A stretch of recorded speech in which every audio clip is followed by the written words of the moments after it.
Hello students, आइए देखते हैं एल्कीन के रासायनिक गुणधर्म के बारे में, केमिकल प्रॉपर्टी ऑफ एल्कीन के बारे में। ध्यान समझिएगा। रासायनिक गुणधर्म एल्कीन का। एल्कीन क्षीण बंधित पाई इलेक्ट्रॉन के स्रोत होते हैं। एल्कीन जो होते हैं वे पाई इलेक्ट्रॉन के स्रोत होते हैं। एल्कीन क्षीण बंधित पाई इलेक्ट्रॉनों के स्रोत होते हैं, इसलिए ये योगाजब क्रिया दर्शाते हैं, एडिशन रिएक्शन को प्रदर्शित करते हैं, जिनमें इलेक्ट्रॉन स्नेही कार्बन कार्बन द्विबंध पर जुड़कर योगात्मक उत्पाद देते हैं। ठीक है। एल्कीन में इलेक्ट्रॉन स्नेही का आक्रमण होता है जो कार्बन कार्बन द्विबंध पर जुड़कर योगात्मक उत्पाद बनाते हैं। एल्कीन क्षीण बंधित पाई इलेक्ट्रॉनों के स्रोत होते हैं, इसलिए ये योगाजब क्रिया दर्शाते हैं, जिनमें इलेक्ट्रॉन स्नेही कार्बन कार्बन द्विबंध से जुड़कर योगात्मक उत्पाद बनाते हैं। कुछ अभिकर्मकों के साथ क्रिया जो है मुक्त मूलक क्रिया विधि द्वारा भी होती है। कुछ अभिकर्मक ऐसे होते हैं जिनके साथ क्रिया जो है मुक्त मूलक क्रिया विधि द्वारा भी होती है। एल्कीन कुछ विशेष परिस्थितियों में मुक्त मूलक प्रतिस्थापन अभिक्रिया प्रदर्शित करते हैं। एल्कीन जो है कुछ विशेष परिस्थिति में, कुछ स्पेशल केस में मुक्त मूलक प्रतिस्थापन अभिक्रियाएं प्रदर्शित करती हैं। एल्कीन में ऑक्सीकरण तथा ओजोनी अपघटन अभिक्रिया जो है प्रमुख होती है। एल्कीन में ऑक्सीकरण तथा ओजोनी अपघटन अभिक्रियाएं प्रमुख हैं। एल्कीन की विभिन्न अभिक्रियाओं का संक्षिप्त विवरण जो है यहाँ पे दिया गया है, तो आइए इसको समझते हैं। पहला जो है आपका डाईहाइड्रोजन का संयोजन। डाईहाइड्रोजन का संयोजन। एल्कीन सूक्ष्म पिसे हुए निकेल, पैलेडियम अथवा प्लेटिनम की उपस्थिति में। एल्कीन जो है सूक्ष्म पिसे हुए निकेल, पैलेडियम अथवा प्लेटिनम की उपस्थिति में डाईहाइड्रोजन गैस के एक अणु के योग से एल्केन बनाती है। ठीक है। एल्कीन जो है सूक्ष्म पिसे हुए निकेल, पैलेडियम अथवा प्लेटिनम की उपस्थिति में डाईहाइड्रोजन गैस के एक अणु के योग से एडिशन से एल्केन बनाती है, जिसके रिएक्शन को हमने पीछे आपको बताया है। दूसरा जो है वह है हैलोजन का संयोजन। हैलोजन का संयोजन। एल्कीन से संयुक्त होकर हैलोजन जैसे कि ब्रोमीन या क्लोरीन सानिध्य डाई हैलाइड देते हैं। एल्कीन से हैलोजन जुड़कर जो है सानिध्य डाई हैलाइड देता है। हालांकि आयोडीन सामान्य परिस्थितियों में योगाजब क्रिया प्रदर्शित नहीं करता है। आयोडीन जो है वह सामान्य परिस्थिति में एडिशन रिएक्शन को शो नहीं करता है। तो एल्कीन से संयुक्त होकर हैलोजन जैसे कि ब्रोमीन या क्लोरीन सानिध्य डाई हैलाइड देते हैं। हालांकि आयोडीन जो है सामान्य परिस्थितियों में योगज अभिक्रिया प्रदर्शित नहीं करता है। ब्रोमीन द्रव का लाल नारंगी रंग असंतृप्त स्थान पर ब्रोमीन के जुड़ने के पश्चात लुप्त हो जाता है। ठीक है। ब्रोमीन द्रव का जो लाल नारंगी रंग होता है, जब ब्रोमीन असंतृप्त स्थान पर एल्कीन से जुड़ जाता है तो ब्रोमीन का जो लाल नारंगी रंग है वह ब्रोमीन के जुड़ने के कारण समाप्त हो जाता है। इस अभिक्रिया का उपयोग असंतृप्तता के परीक्षण के लिए होता है। अगर ब्रोमीन का लाल नारंगी रंग लुप्त हो गया तो इसका मतलब जो अभिकर्मक आप लिए थे वह असंतृप्त था। इस अभिक्रिया का उपयोग असंतृप्तता के परीक्षण के लिए होता है। एल्कीन पर हैलोजन का योग इलेक्ट्रॉन स्नेही योगजब क्रिया का उदाहरण है। ठीक है। एल्कीन पर हैलोजन का योग जो है वह इलेक्ट्रॉन्स ने ही अर्थात इलेक्ट्रॉन रागी योगज अभिक्रिया का उदाहरण है, जिसमें चक्रीय हैलोनियम आयन का निर्माण सम्मिलित होता है। जिसमें चक्रीय हैलोनियम आयन का निर्माण सम्मिलित होता है।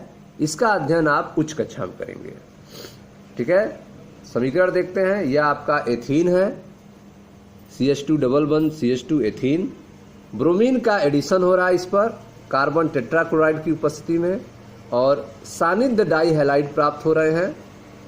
अगल बगल के कार्बन से ब्रोमीन आके जुड़ जा रहा है, अर्थात आपका जो कंपाउंड बनेगा वो 1,2 डाइब्रोमोप्रोपेन बनेगा, 1,2 डाइब्रोमोप्रोपेन। दूसरा CH3 CH डबल बंद CH2, ये आपका प्रोपीन है।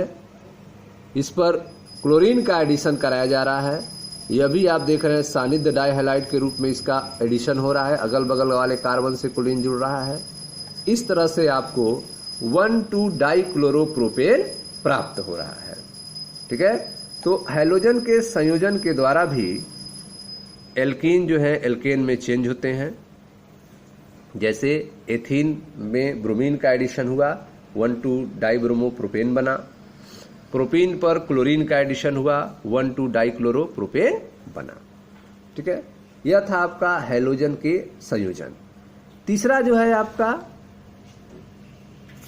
हाइड्रोजन हैलाइडों का संयोजन, HX, हाइड्रोजन हैलाइडों का संयोजन।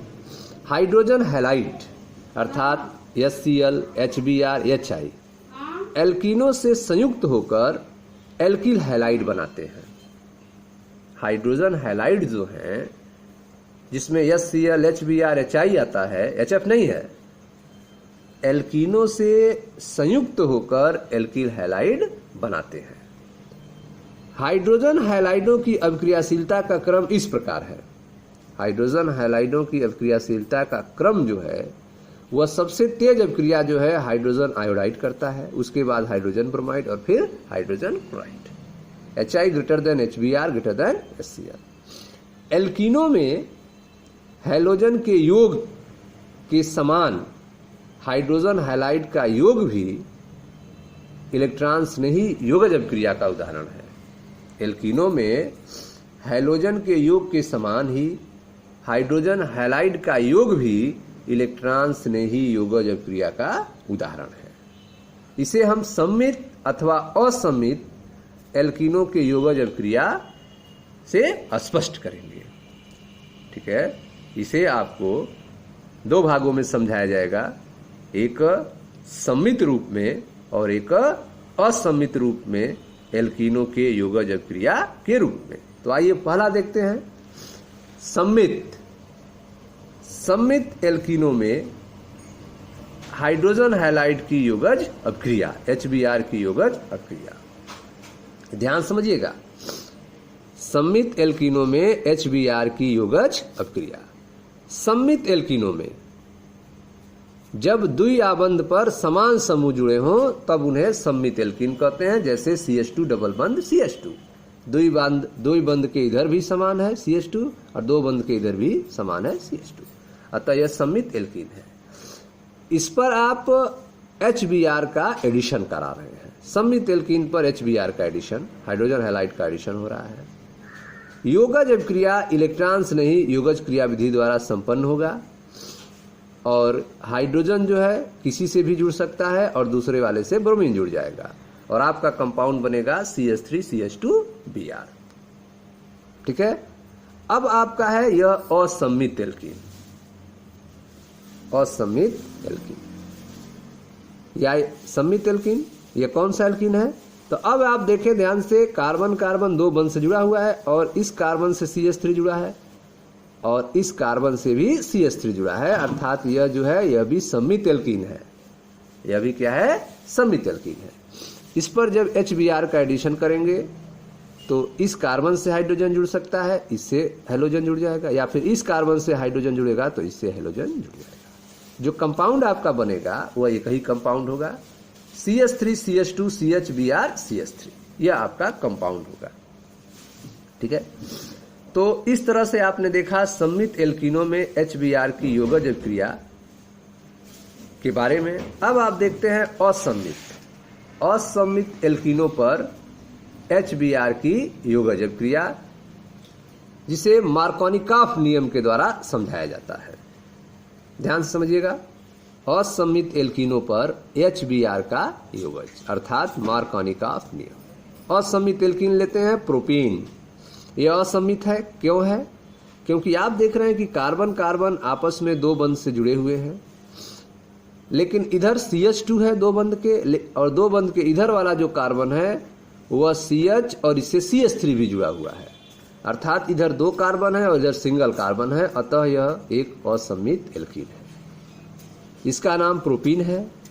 इस पर जब HBr का एडिशन कराएंगे तो दो उत्पाद आपको प्राप्त होंगे, दो कंपाउंड प्राप्त हो सकते हैं। संभावना है उत्पाद फर्स्ट और उत्पाद सेकेंड की। पहली संभावना है कि यह हाइड्रोजन इससे जुड़े तो आपका जो कंपाउंड बनेगा वो होगा CH3CH2CH2Br, 1 ब्रोमो प्रोपेन बनेगा। दूसरी संभावना है कि यह हाइड्रोजन अगर इससे जुड़ता है और ब्रोमीन इससे जुड़ेगा तो CH3CHBr अर्थात 2 ब्रोमो प्रोपेन बनेगा। तो ये दो कंपाउंड संभव हैं, 2 ब्रोमो प्रोपेन और 1 ब्रोमो प्रोपेन। अब कौन सा कंपाउंड जो है, कौन सा जो है मुख्य होगा, मेन प्रोडक्ट कौन होगा, इसका निर्धारण जो है मार्कोनिकॉफ नियम के द्वारा किया जाता है। रूसी रसायनज्ञ, रूसी रसायनविद मार्कोनिकॉफ ने सन 1869 में इन अभिक्रियाओं का व्यापक अध्ययन करने के पश्चात, ठीक है, इन अभिक्रियाओं का व्यापक अध्ययन करने के बाद एक नियम प्रतिपादित किया जिसे मार्कोनिकॉफ का नियम कहते हैं। रूसी रसायनविद मार्कोनिकॉफ ने सन 1869 में इन अभिक्रियाओं का व्यापक अध्ययन करने के पश्चात एक नियम प्रतिपादित किया जिसे मार्कोनिकॉफ का नियम कहते हैं। इस नियम के अनुसार योज्य का अधिक ऋणात्मक भाग HBr, जिसका एडिशन हो रहा है एल्किल हैलाइड का, उसका जो अधिक ऋणात्मक भाग होगा अर्थात HBr का ऋणात्मक भाग Br होगा, अधिक ऋणात्मक। योज्य वह अभिकर्मक जिसका संकलन हो रहा है का अधिक ऋणात्मक भाग उस कार्बन पर संयुक्त होता है जिस पर हाइड्रोजन परमाणु की संख्या कम हो। मार्कोनिकॉफ का नियम यह है कि योज्य का अधिक ऋणात्मक भाग उस कार्बन पर संयुक्त होगा जिस पर हाइड्रोजन परमाणु की संख्या कम होगी। अतः इस नियम के अनुसार जो उत्पाद होगा वह 2 ब्रोमो प्रोपेन अपेक्षित है। देखें, यह आपका प्रोपीन है, HBr का एडिशन है। मार्कोनिकॉफ का नियम कहता है कि अधिक ऋणात्मक भाग उस कार्बन से संयुक्त होगा, उस कार्बन से जुड़ेगा जिस पर हाइड्रोजन परमाणु की संख्या कम है। यह दो कार्बन है, इस कार्बन से 2 हाइड्रोजन जुड़ा है और इस कार्बन से 1 हाइड्रोजन जुड़ा है। अतः जो HBr का ऋणात्मक भाग Br है वह इस कार्बन से जुड़ जाएगा। तो जब Br इससे जुड़ेगा तो हाइड्रोजन इससे जुड़ जाएगा, तो कंपाउंड यह बनेगा आपका CH3CHBr अर्थात 2 ब्रोमो प्रोपेन। ठीक है, तो यह मुख्य उत्पाद बनेगा मार्कोनिकॉफ नियम के अनुसार। वास्तविक व्यवहार में यह अभिक्रिया मुख्य उत्पाद है। ठीक है, वास्तविक व्यवहार में जो 2 ब्रोमो प्रोपेन बन रहा है यह अभिक्रिया का मुख्य उत्पाद होता है। अतः मार्कोनिकॉफ नियम के व्यापकीकरण की अभिक्रिया की क्रियाविधि अच्छी तरह से समझा जा सकता है। यह 2 ब्रोमो प्रोपेन जो है यह मुख्य उत्पाद होगा। इसको समझने के लिए आप जो है इसके मैकेनिज्म पर ध्यान देंगे, इसके क्रियाविधि पर ध्यान देंगे, तो बातें आपको स्पष्ट हो जाएंगी। ठीक है, तो आइए अब हम लोग जो है क्रियाविधि पर ध्यान देते हैं कि कैसे जो है 2 ब्रोमो प्रोपेन जो है मुख्य उत्पाद होगा, इसके बारे में समझा जाए। क्रियाविधि mechanism. Hydrogen bromide HBr electrons ने ही H+ देता है। हाइड्रोजन ब्रोमाइड जो है इलेक्ट्रॉन्स ने ही H+ देता है, जो द्वि आबंध पर आक्रमण करके नीचे दिए गए कार्बोधनायन बनाता है, कार्बोएनायन बनाता है। ठीक है, कार्बोकेटायन बनाता है। देखें ध्यान से, HBr H plus Br minus में ब्रेक होगा। यह आपका प्रोपीन है, CH3CH डबल बंद CH2 प्रोपीन है प्लस HBr। यह जो है इलेक्ट्रॉन्स नहीं H प्लस देगा और यह प्लस H प्लस जो है प्रोपीन पर, ठीक है, यह जो आपका प्रोपीन है इस पर आकर जुड़ेगा। ठीक है, अब यह जो प्रोपीन है यह जुड़ने के कारण, इस H प्लस के जुड़ने के कारण दो तरह के कार्बोधनायन बनेंगे। पहला तरीका यह है कि अगर यह H प्लस इस कार्बन से जुड़ता है,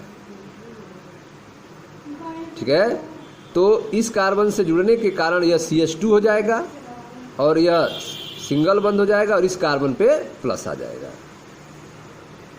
CH3 CH2 सिंगल बंद CH2 प्लस Br माइनस। अगर यह H प्लस इस वाले कार्बन से जुड़ता है तो इस कार्बन पे प्लस आएगा, अर्थात CH3 CH plus CH3 plus Br minus. अब यहाँ पे दो तरह के कार्बोधनायन बन रहे हैं। एक कार्बोधनायन जो है प्राथमिक है और एक कार्बोधनायन जो है द्वितीयक है। यह द्वितीयक कार्बोधनायन इसलिए है क्योंकि इसके दोनों तरफ इधर भी और इधर भी R ग्रुप जुड़े हुए हैं, CH3 जुड़ा हुआ है। और यह कार्बोधनायन जो है आप देख रहे हैं प्राथमिक है क्योंकि इसके एक तरफ ही, ठीक है, CH3 CH2 जुड़े हुए हैं। अब आप जानते हैं कि द्वितीयक कार्बोधनायन जो है प्राथमिक कार्बोधनायन से अधिक स्टेबल होता है।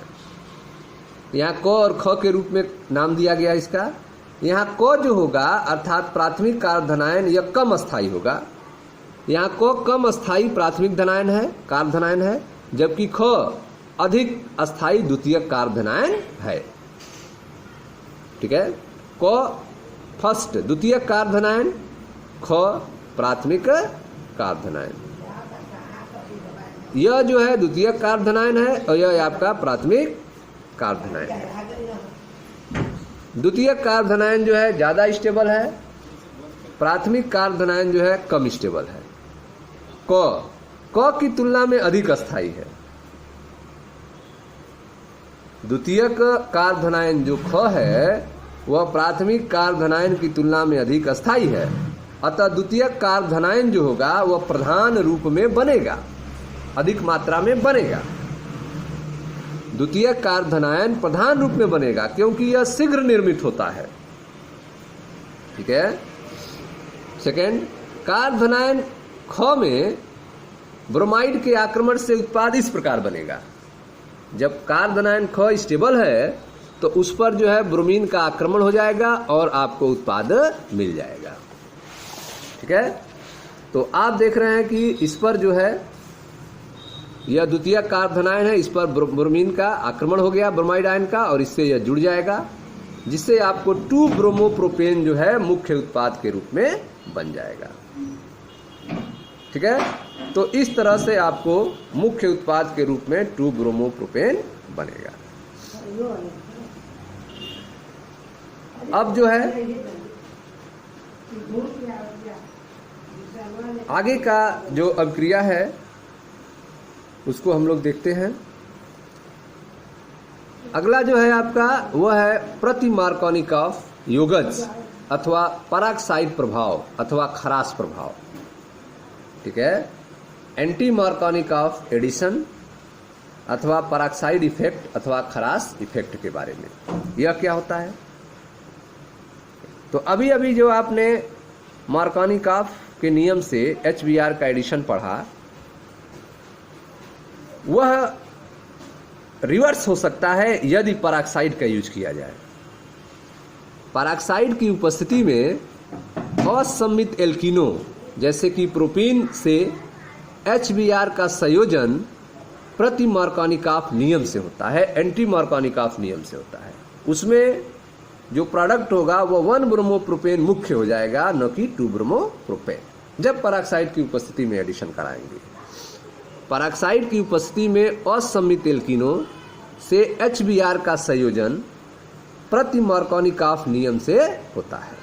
ऐसा केवल HBr के साथ होता है, HCl और HI के साथ ऐसा नहीं होता है। इस योगज अभिक्रिया का अध्ययन MS खरास तथा FR मेयो द्वारा सन 1933 में शिकागो विश्वविद्यालय में किया गया था। ठीक है, इस अभिक्रिया का अध्ययन जो है MS खरास और FR मेयो द्वारा सन 1933 में शिकागो विश्वविद्यालय में किया गया था। अतः इस अभिक्रिया को पराक्साइड या खरास प्रभाव या योगज अभिक्रिया का प्रति मार्कोनिकॉफ नियम कहा जाता है। ठीक है स्टूडेंट्स, इसके बारे में जो है हम लोग अगले वीडियो में अध्ययन करेंगे। मिलते हैं नेक्स्ट वीडियो में। Thank you.